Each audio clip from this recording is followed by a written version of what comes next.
Hai YouTuber, selamat mengobrol ni rekan-rekan mandum. Jadi saya perlu pegah bahai badro ni mandum tentang kesehatan.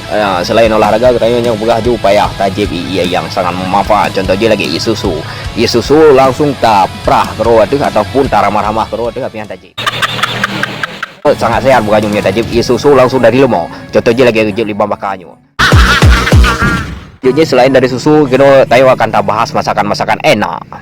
Masakan enak. Nah, rekan-rekan pecinta ulo bu video, masakan enak engkau siap melapih ngenmu. Tak kira kemangat ada minta meng waju tak kira jam tonton ngian abihan tak cok menghan tak balik-balik lang kursi yang tak cancang lagi.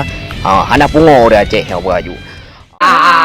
Atau oleh karenanya nasib siro yang paling pungo waju doa gemaguannya meh ngang kursi ya. Balik-balik lagi. Tapi urang pajugi nya waju lagi anu-anu raja. Anu caleg anu bupati yang baju hai baju lagi hai baju paya kalau ngomong he begot ngang kertas kuning ada tai muka yang 2000 balut lagi kan sebabnya meriri yang baju-baju lagi dan selanjutnya kita akan tak bahas tentang masakan roti-roti menjampu ngan kursi. Wow.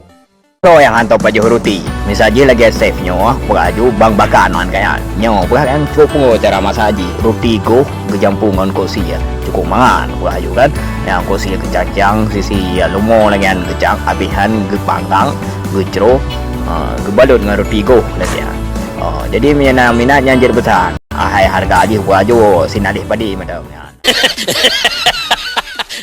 ada gedet lagi yang baju gukop ada gukop kepadot bawang bombay langsung dari India diimpor lagi kan yang gecro geboh mayones baju cukup lemah barang jadi menyadap baju baju tumbun je baju nyan kon tumbun mangen menan lagi gas LPG lagi kilo tumbun sehat. Nah hanya ini nomor informasi yang jadi kamu sampaikan B2 tekan like dan subscribe dan oke mungkin akan upload video-video terbaru mungkin kan B2 tekan lonceng mata. Oke terima kasih.